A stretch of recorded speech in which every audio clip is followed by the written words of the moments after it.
Welcome to Savvy Business, Life Unscripted, with your host, Christina Rivera, where our guests share their wisdom and valuable business tips, empowering our audience to expand their personal potential. Hi, Antonio Garrido. Welcome to Savvy Broadcasting, Life Unscripted. I'm so grateful to have you here today.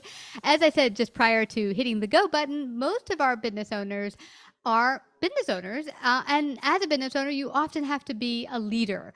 But you've written a wonderful book, my daily leadership development program you have, and my daily leadership, a powerful roadmap for leadership success.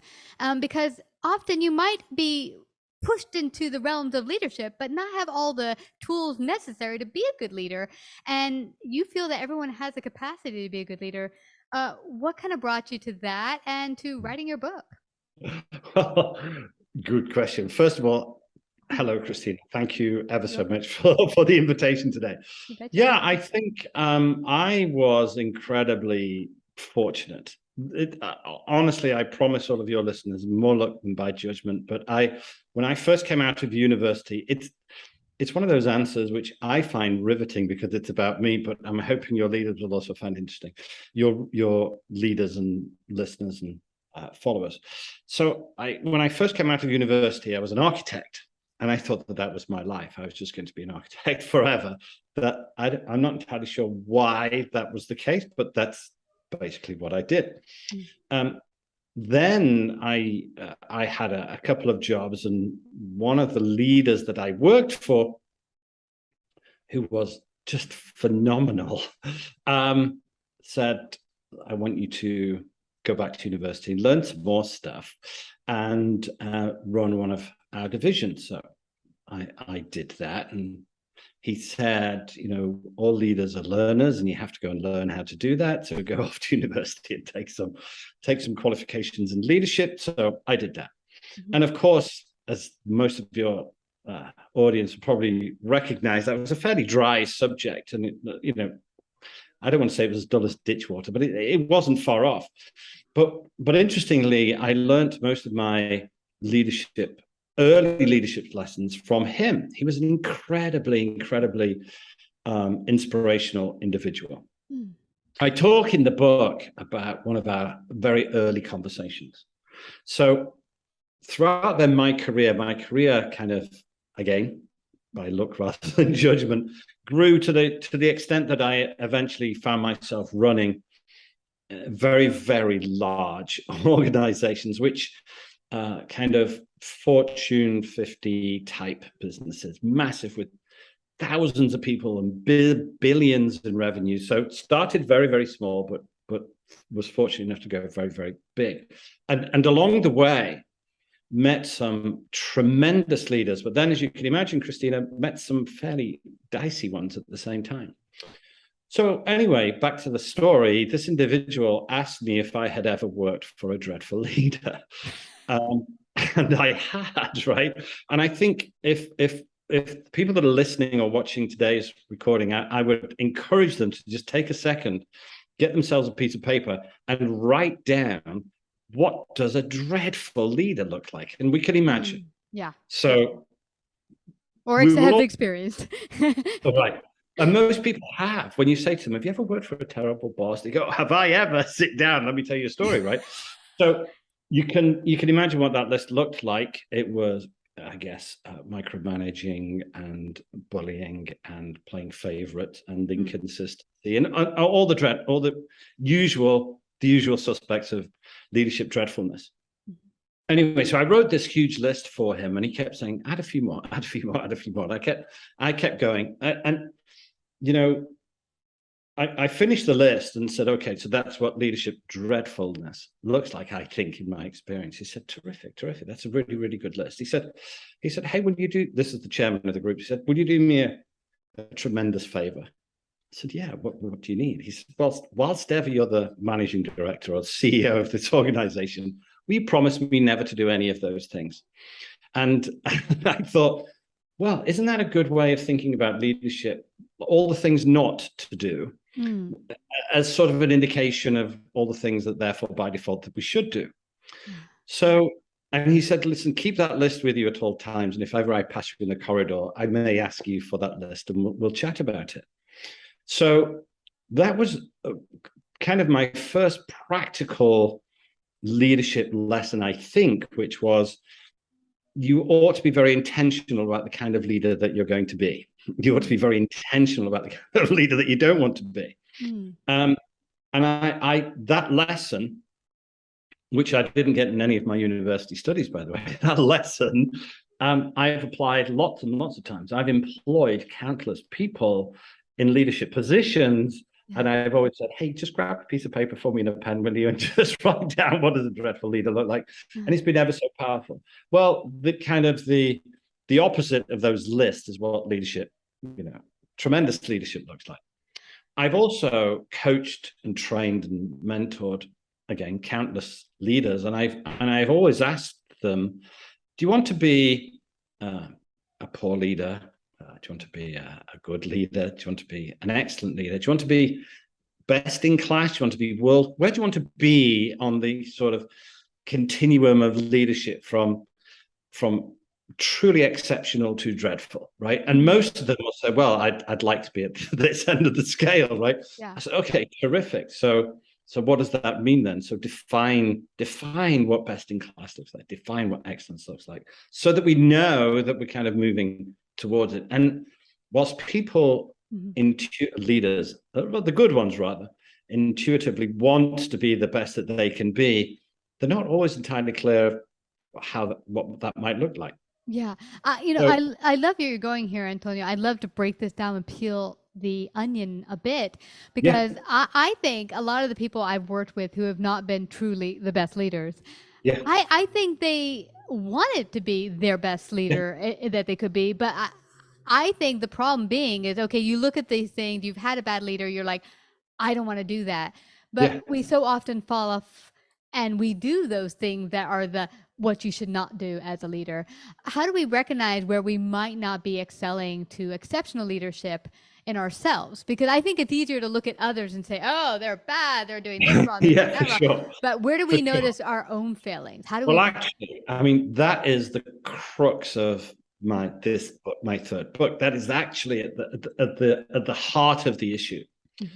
So when we looked at when we actually did a study of a whole bunch of really exceptional, truly world-class leaders in all markets, all verticals, from tiny all the way through to Fortune 50 organizations, what we discovered was that the good ones have developed, or the great ones rather, let me put it that way, have developed a really, really, really high degree of self-awareness, and the poor ones have not. So coming back to your question, how do we know whether or not we're doing a good job? Because here's the thing, people kind of don't tell you.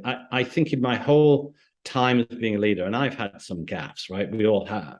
In all of my experience, and I'm ancient, right? In all of my experience, no one's ever knocked on my door and said, hey, Antonio, have you got a minute? And I said, yeah, of course, come in, sit down, what's on your mind? And they said, I just wanted to let you know that I think you're doing a terrible job.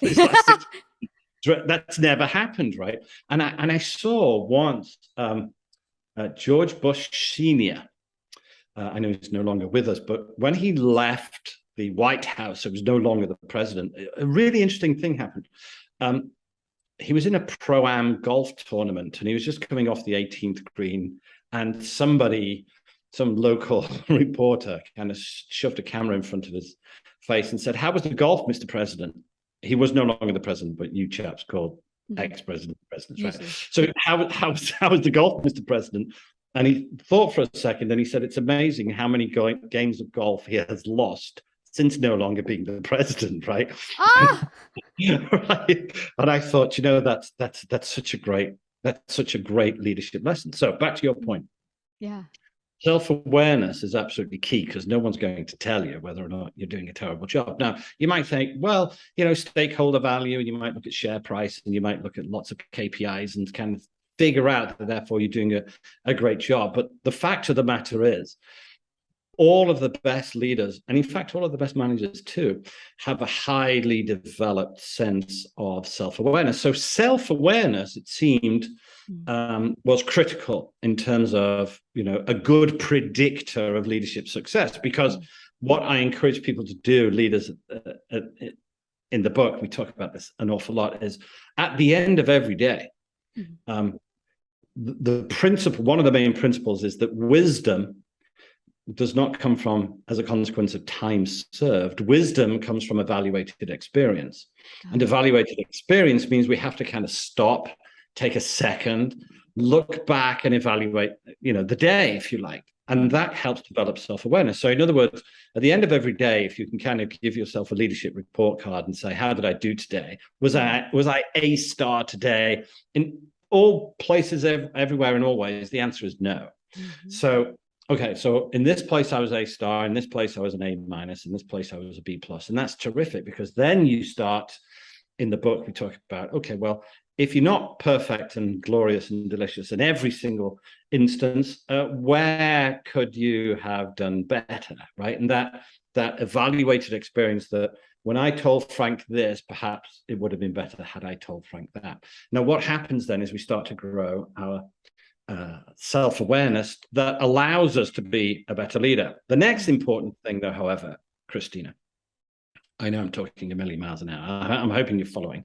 The next thing is, okay, well, when you ask people, define what great leadership is all about, and as you asked, can it be learned, or is it just a God-given, is it stamped on your DNA, and some people have the great leadership gene and some don't? Yeah. No, it's absolutely a learned skill. What you need, however, is a model to measure yourself against, and then try and so look to a good leader and emulate them, is what you're saying? Well, not a good leader, but a good model of leadership. And when you ask people, okay, so we know what dreadful looks like because we've got that list. We know that self-awareness is important. We need to develop that. Well, so what does great leadership look like? And people will say, it's the ability to create fellowship. Okay, I'll give you that on a default. But what else is it about? Well, we discovered that when we did our research that it's not a million things. There's actually 5 main areas, and then each one of those has a bunch of sub areas. So it's probably about 25 components of the best of the best of the best. So what we say to people, first of all, before we coach them, before we'll take them on, before we'll train them, before we'll help them, is we need a benchmark. We need a start point. We need to measure you against kind of the best, and then figure out, where our deficiencies are. Now, here's the thing. I did a talk about 6 months ago, and there were about 400 or 500 leaders in the room. And I thought, well, let's just see what the level of self-awareness looks like in this particular location. So I said, so hands up. And these individuals were leaders or senior managers of fairly large organizations. I said, so by a show of hands, could all of the leaders that don't have any leadership blind spots, could you please put your hands in the air? Now, fortunately, nobody put their hands up. So in other words, everybody recognized that they have blind spots, mainly because I think they recognized, well, I probably do. So I imagined that. Also, they looked around and no one else had their hands in the air. So they said, it's probably best, play. I said, okay, terrific. So now we have 400 or 500 leaders all recognizing that they might have some leadership blind spots. Terrific, said I. Now, if you would all just be good enough to take a pen and a piece of paper and write down your own personal leadership blind spots. And now everybody's slightly embarrassed and shuffling their feet, because here's the thing about blind spots, is we can't see them. If we could see them, they wouldn't be a blind spot. Exactly. So the first thing we do, back to my point, is we have to assess them. We have to benchmark them to figure out where their blind spots is, because we don't know unless you have tremendous self-awareness. Most people don't. We all think we're great drivers, but we're not really. I was saying just before we came on the air that I spend about a third of my time in Miami. Have you ever driven around Miami, Christina? Never. They're not good drivers. They're really bad drivers, right?